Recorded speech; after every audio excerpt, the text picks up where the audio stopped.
Hola, bienvenidos otra vez al canal de Bajo Percentil. Hoy vamos a hablar de las tablas de crecimiento, o lo que es lo mismo, las tablas de percentiles. Aquí tenemos unas tablas que son de peso y de talla.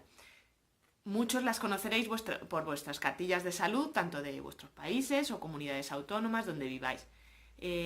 Bueno, pues os tengo que comentar un poquito de historia de estas tablas, ¿vale? En España hay una tabla que es la que rigen las cartillas de la Seguridad Social, que es de la Fundación Orbegozo, ¿vale?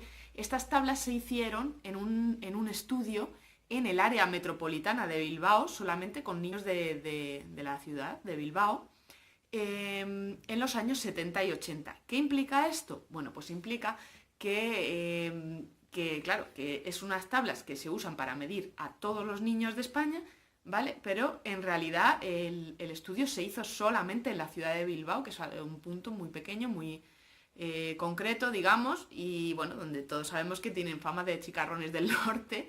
Y luego, aparte, que en los años 70 y 80 tengamos en cuenta que la mayoría de estos niños eran alimentados con lactancia artificial, porque bueno, era un uso muy habitual el biberón. Ahora está quizás un poquito más equilibrado, que no es ni mejor ni peor, pero sí que es verdad que, claro, que si intentamos medir ahora a nuestros hijos con lactancia materna, con unos niños que eran de Bilbao de los años 70 y 80, pues digamos claro, que se van a notar algunas diferencias. ¿Qué ha pasado? Bueno, pues hace unos años, me parece que fue en 2006, la Organización Mundial de la Salud decidió elaborar sus propias tablas para todo el mundo. Y bueno, y ahí sí incluían a niños de lactancia materna, ¿vale? Lo que pasa que, bueno, que tampoco nos podemos fiar 100%. ¿Por qué? Pues porque, lógicamente, al ser una tabla mundial, pues bueno, el estudio se hizo en diferentes países del mundo. Niños de Brasil, niños de la India, niños muy heterogéneos, ¿vale? Entonces, bueno, la intención es buena y lo que querían era precisamente pues globalizar todo esto, pero con esto que os quiero decir, pues que no hay una tabla buena, que no hay una norma buena, sino que puede servirnos un poquito de guía, pero nunca va a ser algo definitivo para decidir si nuestros hijos tienen un bajo peso, si les pasa algo, bueno, es más que nada como guía, ¿vale? Para los pediatras. Entonces, bueno, yo lo que también os iba a comentar respecto a las tablas.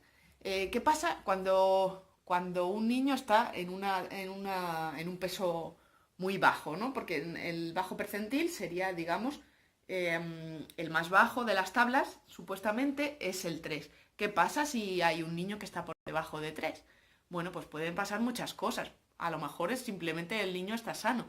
Pero bueno, digamos que los pediatras este rango de 3 lo tienen también pues un poco para ellos estar alertas y precisamente estudiar si pasa o no pasa algo. A lo mejor no pasa nada o a lo mejor sí.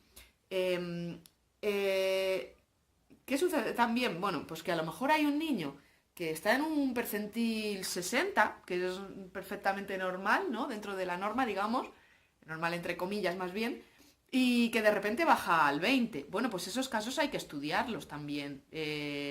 A lo mejor ese niño sí tiene un problema y uno del 3 no tiene problema. Quiero decir que tengamos un poquito todo en cuenta que hay que mirar cada caso en concreto. Luego, hay niños que están en un percentil bajo, ¿vale? O muy bajo, y que ellos van siguiendo su línea. Eso es lo importante. Lo importante es que suban en esta línea, que vayan subiendo su línea. Tanto si está aquí arriba como si está abajo, que vayan subiendo de manera constante. ¿Cuándo hay que estar alerta? Pues cuando, por ejemplo, uno está, aunque sea alto, pero de repente pega aquí un bajón, o de repente se estanca y ya no está subiendo para arriba. Eso es cuando hay que tomar, digamos, hay que mirar un poquito lo que pueda pasar o lo que puede alertar a los médicos, ¿vale? ¿Cuándo hay que realizar pruebas a un niño para ver si le sucede algo cuando tiene bajo percentil? Pues ya digo que no necesariamente porque tenga un peso bajo, pero sí pues vigilarle más continuadamente los pesos Y bueno, pues mirar también eso, los bajones y estancamientos y demás.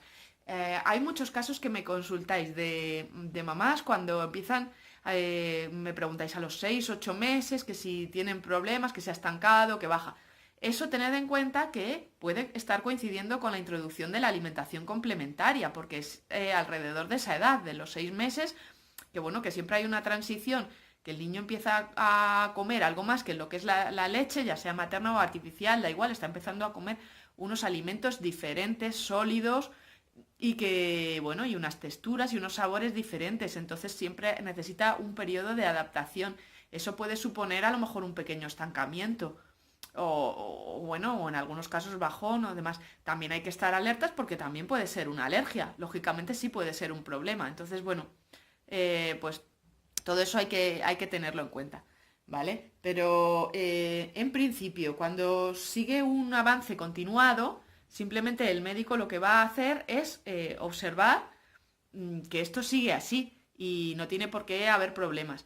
Puede que sí que los haya. ¿Qué problemas pueden haber para tener un bajo peso en los percentiles? Pues bueno, puede haber problemas que tengan de verdad, que no sean por pura genética, digamos, pues puede haber problemas de que tenga infecciones de orina, que estos provocan, las infecciones provocan un bajo peso. En determinadas circunstancias puede haber unas alergias, puede haber intolerancias, puede haber acidosis tubular renal, que es un problema un poquito menos frecuente pero que pasa. Puede haber pues mil circunstancias. Entonces, bueno, también, ¿qué puede suceder? Pues simplemente que a lo mejor es el niño prematuro o que ha nacido con bajo peso, entonces sigue su curso, ¿vale?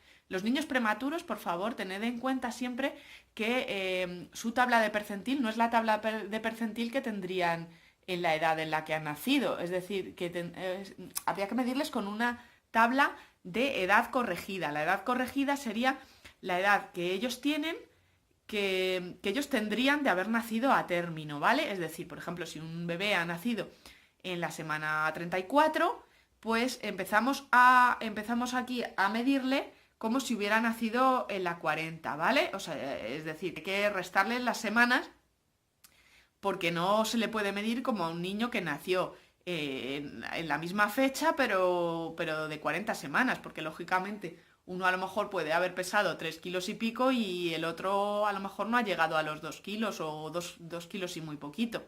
Entonces, pues la edad corregida, en principio los médicos tienen por pauta la edad corregida de los prematuros hasta los 2 años de edad, ¿vale?